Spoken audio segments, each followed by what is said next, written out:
Welcome to the TNC Random Fandom podcast. We are here to have fun and talk all things pop culture, collecting, and nerd culture in general. Make sure you join the conversation during our live stream with our most excellent hosts, Craig Borden and Tommy Mock. Let the shenanigans begin.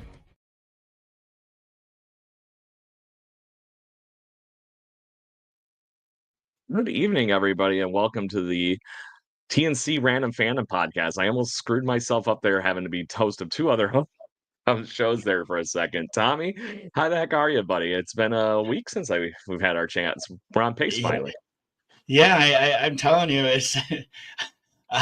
I'm doing all right. As you can tell, I've lost my voice. I feel like Peter Brady when he went through puberty. And during that episode of the Brady Bunch, they never said the word puberty. They just said, when Greg's voice changed. So I feel like Peter Brady right now. I lost my voice at Genesee Country, doing the History on Tap event, teaching a dance called the Virginia Reel, which is a fun dance, but as you are outdoors and you're projecting and you're in character, because I kind of embody this P.T. Barnum thing going on, and so obviously I lost my voice, so I apologize if my voice sounds like crap. But anyways, happy Father's Day, good sir. Happy Father's Day. Father's Day to you too, my bud. So anyway, on that note, we're going to be obviously talking all things, to the dad level this evening. We're going to talk all things pop culture fathers to celebrate Father's Day. I know it's the winding down hours of the Father's Day thing, but we hope you're spending that last bit of the day with us goofing around. So Tommy, I think we're going to treat this very similar to what we did with all the fun we had on Mother's Day with the pop culture moms and everything like that. And the idea is that we're going to be discussing all things TV dads, movie dads, father figures in general. So that was the line we followed last time. There might be some fun ones in there that are, obviously just your regular old deep TV dad. And then there's probably just as many that we can talk about here that are the father figure that kind of got pushed into the role. So those are the kind of framing that we're going to do tonight, my friend.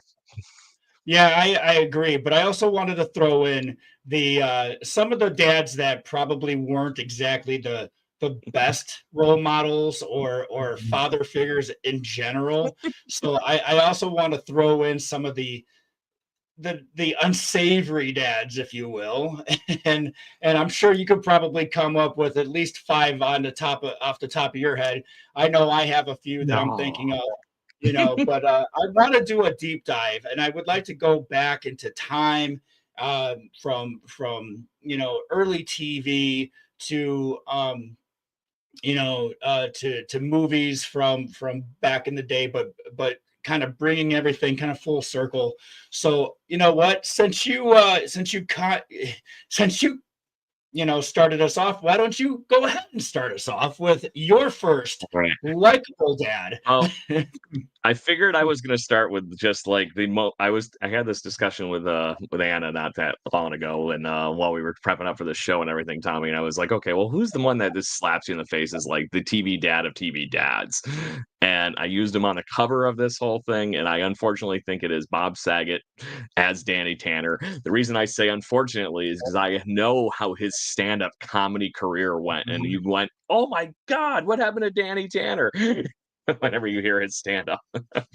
But Full House, I think that was one of the quintessential father figures, and then he obviously had Uncle Joey and Uncle Jesse that became, quasi father figures at the same point. So what do you think? Yeah, as I said in our promo that I cut earlier today, is I call them dad adjacent. So Uncle Joey and Uncle Jesse are dad adjacent, and eventually Uncle Jesse had children of his own, but for some reason they still lived under Danny's roof. Don't even know why, but still. So it's like 3 men and a baby, dude. Don't worry about it. Exactly. But no, good call. And I have to say that we actually got to see Bob Saget live maybe a year or two before he passed at Comedy at the Carlson here in Rochester. And you're right, his comedy, even before he got the part of Danny Tanner, was very, very raunchy, very blue, And even if you look at some of his earlier interviews, he would always mention that. It'd be like, how do they take this guy who says some of the most vile things in the world and makes me the squeaky clean dad of television? I remember not knowing his stand-up until after the fact and going, oh my God. And then the one infamous scene in Half Baked, and where he mentions, I forgot about that one for a second. And I What, you haven't? disclaimer, I'm gonna use some bad language, but when he says, have you ever sucked a dick for crack? I sucked a dick for crack. And I'm paraphrasing because I'm not sure if I'm saying the line correct, but that's exactly the gist of what, and Yeah. this But is, to your point, you don't picture Danny Tanner saying that. right. This is post Full House. So, but to that point, like, it's like the, hey, Michelle, come on over, and like all the fatherly figure things that are in a true 90s sitcom fashion. And then, like you said, if you want to see how Bob Saget could play flip-flop with that jump rope on either side of that line being the squeakiest clean to the, oh my God, just look up the Aristocrats joke with Bob Saget and you will want to wash your ears out, basically. I'm warning you. It's not quite the horriblest thing I've ever heard, but it's pretty close.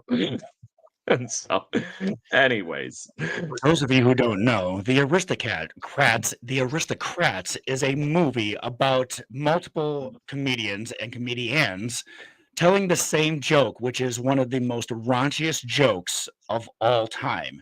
So if you can find it, look it up. But I'm going to tell you, it's dirty. You will laugh your butt off though. At the same time, it's a comedian's handshake at this point. If you're not offended by comedy and you feel like all things are off limits when it comes to comedy, then by all means watch The Aristocrats. Crats. Why do I keep saying cats? Crats. Yeah, that was the joke too. It's a Disney movie. Anyways, so on that note, your turn, my friend. I'm gonna stick. Okay, you know what? I'm gonna stick with the TGIF ABC sitcoms from the late 80s to the 90s, and I'm gonna give you Carl Winslow. Carl Winslow from Family Matters. There you go. I was wondering if that's where you were going. A good dad, a very good dad. The show itself was just as wholesome as Full House, but it had a lot more slapstick with the character of Urkel, and it eventually became the Urkel and Carl show, basically. And they, obviously the love interest of Laura.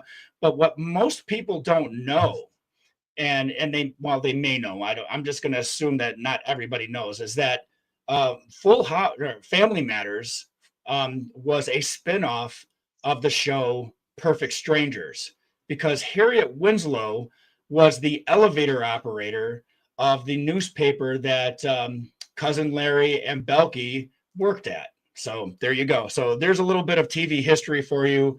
But yeah, Carl Winslow. I thought you were going in another direction there, because there's this stupid fan theory about Carl Winslow is actually the retired cop of the gentleman from, that was Officer Carruthers, I think, or I can't remember what it was, but anyway, that's something else, I think. But the cop from Die Hard, I forget what he was. So he's the one that's, John McClane's BFF outside, becomes his BFF outside the Nakatomi Plaza. And this is his retired, like, police assignment, like, new name, everything. So witness protection level that he gets to be Carl Winslow. I just thought that was hilarious that somebody put two and two together on something like that. I loved that character. I love that show. And those two being back to back, or even quasi next to each other, I think it was Full House was first, then it was either Family Matters or Step by Step, and then the flip of the other one there. So it was those three shows pretty much every Friday night, and it was fun TV. I enjoyed it. I grew up on it. It's probably why I'm moderately nice to most people. Just kidding. Well, I have to say though, I always liked Family Matters. And I liked the character of Carl Winslow, because even after all of the slapstick and goofiness that was happening in the show with Urkel, there was always that that moment of, you got the message at the end. Moment. Right, exactly, the heart to heart moment where everybody was, everything came to a close, and Laura, I love you, I'm your dad, and I'm always going to protect you. Eddie, I'm your dad, I'm going to protect you, and stuff, and I will never let you get hurt. And those are the kind of messages you want to hear from a dad. Sometimes, and people will give dads a bad rap sometimes, and the joke is, on Mother's Day, moms get, the flowers and the candy, and they get to go out to dinner and stuff like that. And then, what happens on Father's Day? They expect you to cook. They expect you to barbecue. As I say, I barbecued today. Surprise. Hey, my daughter, she took me to lunch. She took me to this place called Locals Only in the city. Fantastic. So hats off. Tip of the hat to Locals Only. That was that she got an egg platter with a brisket, and the brisket was like that big and that thick. It was. Damn. But enough about that. Who's your next dad? Props to Jocelyn. Props to Jocelyn for you on that. So I'm gonna go goofing around a little bit one here, and I want to go. We didn't do a ton of movies during the Mother's Day one, so I'm gonna throw a movie one out here, and it's because funny enough, I actually just watched this movie with my granddaughter because of my step family fun here. In the midst of this whole thing, we watched not Family Matters. We just talked about Family Matters. Finding Nemo, we watched the other day, and Marlin, this clownfish, trying to be the overprotective, oh my God, father, and then obviously throughout the story, after a wonderful adventure with Ellen DeGeneres. He turns into the dad that needed to be, and obviously allows Nemo to wander around a little bit more and does the right things and whatnot. But what an adventure for just a guy trying to find his son and trying to make sure he's okay, all that kind of stuff. I thought it was a great flick. I forgot how the messages in it because I haven't watched that movie in so long. So yeah, and it's. Now, here's the backstory. It's a typical Disney movie. The mother's not there. The mother's not there. It's not an orphan. It's just an overly protective father because you lost the mom, and so now the dad becomes the smother or the smother, if you want. Yeah, smother. The fascia. No, that's a good one. I didn't even think of Finding Nemo and Marlin. Man, that was good call, man. Oh, dude. Yeah, like I said, if I hadn't just watched that, I probably wouldn't have thought of it. Yeah, there you go. So game on, bud. Your turn. You know what? I'm gonna call up one of the ones that I was gonna wait, but you know what? Because I'm just gonna go tit for tat with you. I'm gonna go tit for tat because you gave me an animated one. I'm gonna go Disney with you again. I'm gonna say Mufasa. Mufasa. Was he there though? Well, technically, he kind of was a Force ghost throughout, but early on in the movie, he is a dad. He tries to teach his son right from wrong in the beginning of the movie. Those are the fathers that you want to see, the ones that are present, the one that is there to teach the life lessons and shows you that even though he's not necessarily in that movie the whole time, his presence and his lessons are still present throughout the movie, So yeah, Mufasa. There you go. Mufasa. But yeah, you've got that pretty much damn right. That's Disney Force Ghost right there. Before, they had Disney and Force Ghosts and everything else. So, all right. I got another one here, and this one's going to fall into the father figure ballpark here with this next one that I got, because I just couldn't. I keep watching this show like every weekend. I wake up at 6:00 every weekend, even like clockwork, because I just can't get my brain out of work mode and everything. It's that unfortunate fight or flight. I'm gonna go to work tonight. And it's like, nope, you actually had the damn day off. Relax. So I'll turn on, the TV at 6:00 in the morning on a Saturday or a Sunday, and Parks and Recreation is always on. It's just Comedy Central all the time, and Ron Swanson's character is the one that actually is the father figure for all those children in that office. And he's guiding the hand, he's doing that. He's even the one that teaches them how to do woodworking, which I think is hilarious because there's such a fatherly thing to be doing, to teach them how to do handiwork and all those kind of things like that. But there's that weird thing that he's sitting there all the time. He's like, "Why did you do that?" with the scotch in hand and whatnot. It was just one of those stupid things that, like, maybe it's the father figure I have in my head for just how he teaches things, because I was the bet you won't do that again raised. Maybe that's just a picture I have in my head. But it was one of those things that I was just like, oh my God, he is their father. They have no idea. So I have never watched Parks and Rec, and it's one of those shows that has always been on my radar, but just never got to it. But I know Ron Swanson. I know the character, right? I know the character and I know the actor. But I'll tell you this: have you ever heard of the show The Good Place with yes, Ted Danson? But I haven't watched all of that one either. I've only seen what my wife has watched on it. So now we're gonna flip each other. We just finished it. It's 4 seasons, and it's one of those shows. It's a very easy watch, but Ron Swanson makes a appearance. His character makes an appearance in The Good Place in the last season, and it's just one of those quick and you miss it cameos teaching how to do woodworking. That's comedy writing right there. So but I'm glad you mentioned that he is a father figure. He's not the father in that show, because again, but he might as well be. Right, exactly. His character is very no nonsense, but then again, he is very typecasted in everything. Even the character he played in The Last of Us, very typecasted, because he's the same freaking character.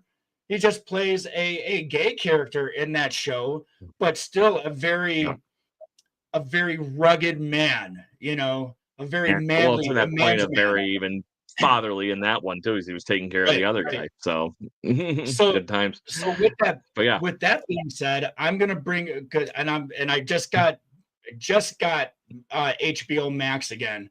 So I'm actually watching the second season of The Last of Us. So I'm bringing up Joel from The Last of Us, because that's a character who was a father, and I'm sorry if you've spoiler alerts right now. If you've played the game, if you've never played the game, if you haven't seen the show, I'm going to tell you right now, the very first episode of season 1, Joel loses his daughter, in a very tragic way, and lives with it forever. And he lives with it forever, but then he gets basically hooked up with Ellie to take her to the safe haven, because apparently she is immune to the spores and the virus that is out there. And he takes it upon himself. But he didn't want to. He didn't want to be. He was like, I'm just going to take you where I need to take you, and that's it. But eventually he got to the point to where he says, I will do everything that I possibly can do to protect you. And even when she didn't want to be, he was always there to watch over her later on. And not to give up anything, because I'm only 2 episodes in. I'm telling you. Yeah. It's solid. That is one of those solid shows. But yeah, Joel from The Last of Us, top notch. And I'm going to tell you, I will say I enjoyed the video games better. That's all I'm right. The pacing's all off for somebody to play the video game. So, yes. But anyways, great one, great, and you, like you said, perfectly spot on for somebody who's thrown into that father figure. But I want to flip it back. I want to go back to the dad of dads kind of like thing a little bit here, and I'm going to find a very stupid. Oh my God, I can't believe his kids survive kind of dad right now a little bit, but he always does the right thing. Heart's always in the right place. And Tommy, I'm sure I'm stealing this one from your list, but I'm going to say Clark W. Griswold. And that's Man, come on, dude. the problem is it's so dad. You know, all I'm thinking about on a damn road trip, anytime I'm even with my own family or my dad, is like, hey kids, Big Ben. It comes up every road trip. And those road trips are just so epic. The vacation movies are what they are. You know, Wally World is a mythical place in a lot of fathers' hearts just because of what Clark Griswold and his family went through, and literally a death in the family even to get to Wally World in the first one. So I'm gonna let you run with that one how you want. I'm just putting the ball on the tee so you can hit the ball out of the park, my friend. So I like to liken myself to Clark Griswold in a way. He's a man who puts family first. God, my voice sounds horrible. But seriously, I'm so glad I'm not singing or anything like that. But anyways, but no, he is a father. He is a family first dad. All he wants is for his family, his extended family, his immediate family to be happy and to give them the most perfect, whether it's a vacation or good old fashioned family Christmas. That's what he wants to do, and it's hard to explain, but that's what I would have to say most dads want. They just want everybody to be happy and to give everything that they have just to make that happiness, and then a lot of times it doesn't always work, and then you kind of lose your shit, and then you kind of have to take a step back, and sometimes it takes the mom to kind of reel you in a little bit, just to say, hey, you need to take a step back there, buddy, because we know what you're trying to do, but you're losing it right now. Can only be such a lovely, what was it, the loveliest bunch of fucks on the side of the hen house or the side of the crazy house or whatever it was. Yep. Good shit. We got one in the comments here from our buddy Kate, and that's Uncle Buck. Oh, good call. Didn't Uncle even Buck. think of that one. Yeah. And but yeah, and that was a good one. Again. Yeah. Awesome. That was a great movie. Some awesome back and forth with Macaulay Culkin in that movie too. Back and forth. One of my favorite scenes in that movie is just them asking questions back and forth. It was just so funny. But yeah, true father figure there with Uncle Buck. That is good one. No, honestly, Uncle Buck would be a good one. And you know what?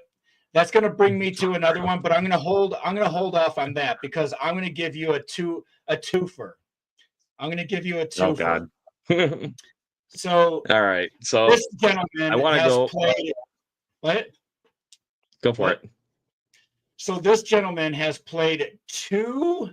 God damn it, my voice sounds horrible. You're fine, guys. Two of the most brisket at breakfast.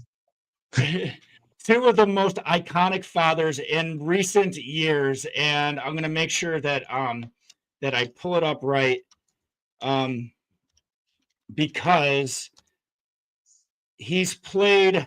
Well, let's just put it this way. I can't remember. Let me make sure that I have his name. Was it? Well, anyways, yeah, I'm making sure I have his name. You'll probably get it for me. Yeah. So basically, I'm talking about Ed O'Neill. Ed O'Neill played one of the most iconic, horrible dads on television history with Al Bundy. Yeah. But then he played one of the most. Then he plays one of the most. I'm assuming you're talking about Modern Family, iconic right? Patriarchs of a family in Modern Family, and I think was his name Jay Pritchard on Modern Family? Yes. Was he Jay? Okay, there you go. So Ed O'Neill not only taking one of the most iconic, bad, horrible dads, and then becoming one of the most well-rounded, coming of age kind of dads that you wanted. Like he was the one that you would, he kind of kept the family together.